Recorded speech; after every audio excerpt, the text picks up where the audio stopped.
여자 청년이 상담사를 찾아왔습니다.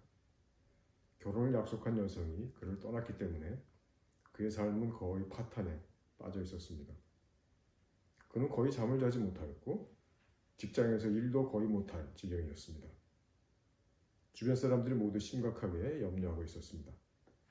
그는 그녀가 다른 남자를 만나지는 않는지 상상을 하면서 거의 자신을 미칠 지경으로 만들고 있었습니다. 그는 그녀를 떠나보낼 수 없다고 했습니다. 그는 그녀가 언젠가 돌아올 수 있다고 믿고 싶어 하였습니다. 주변의 사람들이 그럴 가능성이 없다고 이구동성으로 말하고 있었지만 그는 그 믿음을 포기하지 못했습니다. 그는 그녀의 직장이나 집 주변을 서성거리곤 하였습니다.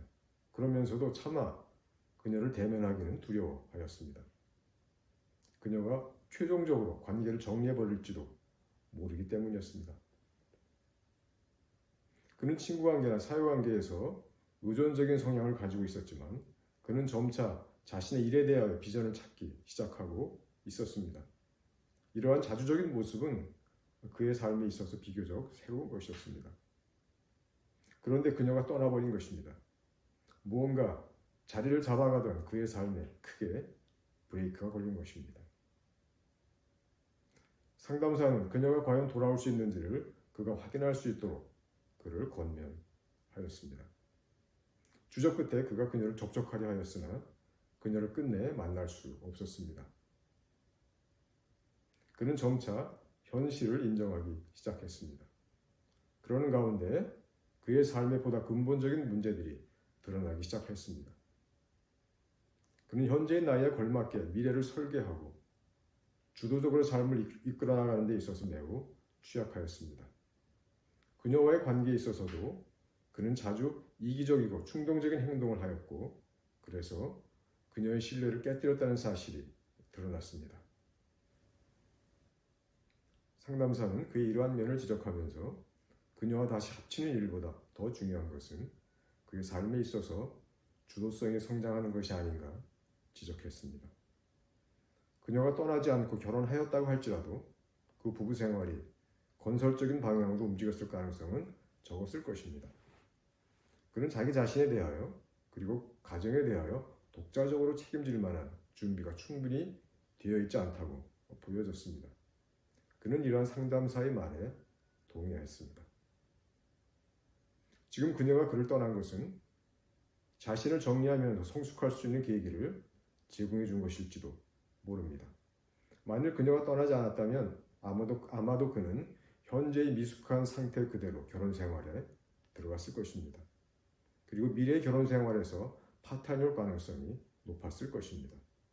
그렇다면 그가 지금 그녀가 돌아오기만을 고대하는 것보다는 현재 자신의 삶에 보다 근본적인 문제를 성찰하고 보다 성숙한 삶의 태도, 보다 성숙한 관계의 태도를 향하여 나아가는 것이 그에게 더욱 필요한 일일 것입니다.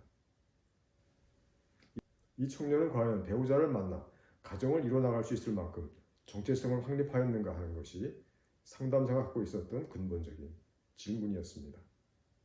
그는 과연 아버지와 어머니를 떠났을까요? 정서적으로 아버지와 어머니를 떠나지 못했다면 그는 배우자와 함께 하나의 공동체를 창조하고 유지해 나가기 어려울 것입니다. 왜냐하면 그는 아직 아버지와 어머니 품 안에 있는 것처럼 행동할 것이기 때문입니다. 개인의 정체성이 확립되지 못하면 그 사람은 한편으로는 자기중심적이고 다른 한편으로는 의존적인 성향을 나타냅니다. 정체성이라 함은 타인으로부터 나를 구별할 수 있는 능력을 말합니다. 이것은 또한 다른 사람의 정체성을 존중할 수 있음을 내포합니다. 자기 자신의 정체성이 취약할 때 그 사람은 자신의 감정이나 욕구를 타인의 감정이나 욕구로부터 구분하는 데 어려움을 갖습니다. 그러므로 자기가 원하거나 느끼는 대로 타인도 원하고 느껴야 한다고 생각합니다. 그 결과 자신의 욕구나 감정을 타인에게 강요합니다. 이것이 정체성이 결여된 사람의 자기중심적인 행동의 모습이지요. 또 다른 한편 그 사람은 타인 중심적이기도 합니다. 그는 진정으로 자신이 원하거나 느끼는 것이 무엇인지 철저히 알려고 하지 않습니다. 왜냐하면 진정으로 자기를 분리하려 하지 않는 한 자기 고유의 욕구나 감정을 캐내는 것이 그리 중요하지 않기 때문입니다. 언제나 우선하는 것은 분리하지 않고 함께 하는 것입니다. 혼자 있고 혼자 하는 것은 두려움을 줍니다. 그것은 낯설고 무섭습니다. 그러므로 어떻게 해서든지 혼자 있으려고 하지 않습니다. 타인이 자신에게 원하지 않는 것을 강요하여도 자신이 그것을 원하지 않는다고 주장하지 못합니다. 그렇게 하는 것은 분리의 위험을 무릅써야 하기 때문이지요. 결국 상대방이나 나 각기 무엇을 느끼고 있는지 또는 각기 원하는 것이 무엇인지 아는 것은 그리 중요하지 않습니다. 중요한 것은 함께 원하고 함께 있는 것입니다. 그것을 위해서 각자의 욕구나 느낌은 희생됩니다. 각자의 정체성보다 서로에 대한 의존이 앞서기 때문이지요.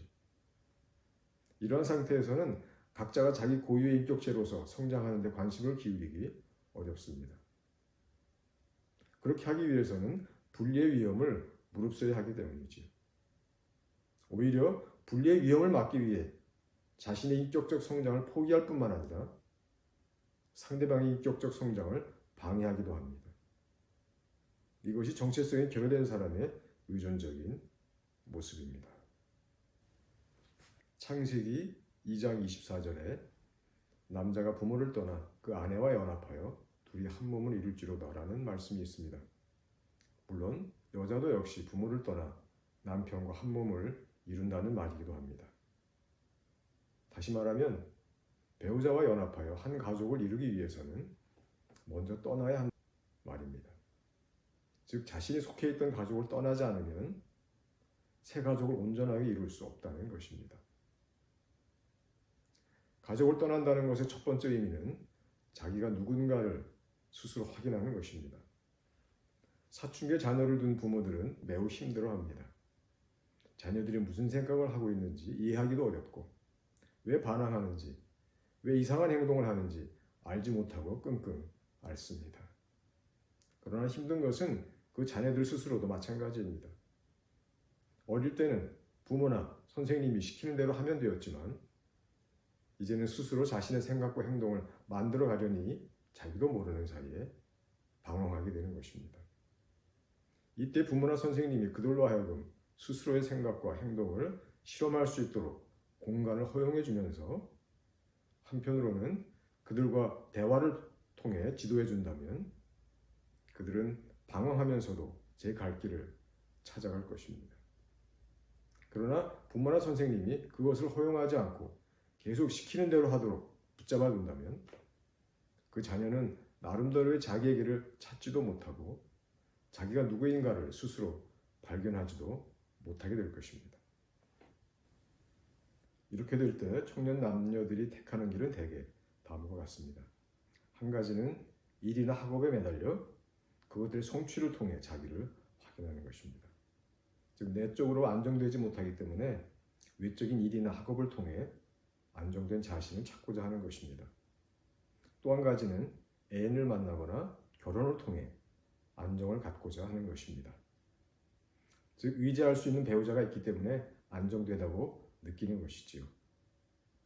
그러나 이렇게 해서 얻어지는 안정은 불안합니다. 만일 그 안정을 깨뜨리는 일이 발생하면 그 사람은 큰 혼돈 속에 휘말려 어찌할 바를 모르게 되지요.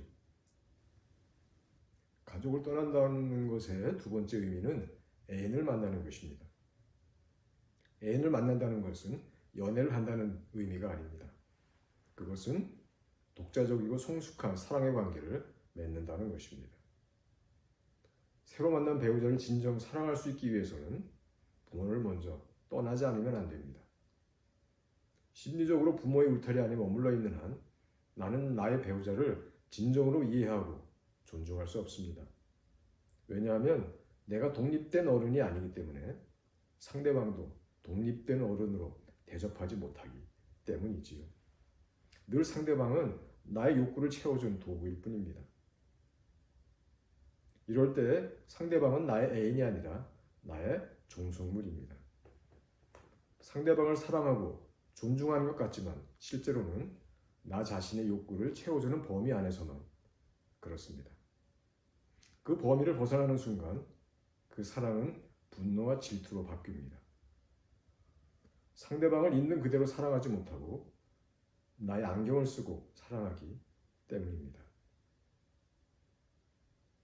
분명한 정체성을 기르기 위해서 노력할 수 있는 몇 가지 방법을 소개하겠습니다. 첫째, 자신의 감정, 자신의 욕구, 자신의 생각에 대한 분명한 알아차림과 존중이 필요합니다. 자신 안에서 일어나는 경험을 충분히 인식하고 그 경험을 판단과 행동의 중요한 자원으로 삼는 것이 필요한 일입니다. 둘째, 가까운 타인들의 감정, 욕구, 생각 등도 나와는 분명한 차이가 있다는 것을 인식하고 존중하려고 노력할 필요가 있습니다. 나의 경험과 타인의 경험을 구별하는 것이지요. 셋째, 자신이 무엇에 또는 누구에게 의존하고 있는가를 살펴보는 것도 도움이 될 수 있습니다. 의존하고 있다는 사실을 자각하면 자각할수록 점차 자유로워질 수 있습니다. 넷째, 어떤 결정이나 행동을 할 때에 스스로 책임지려는 습관을 기른다면 또한 도움이 될 것입니다.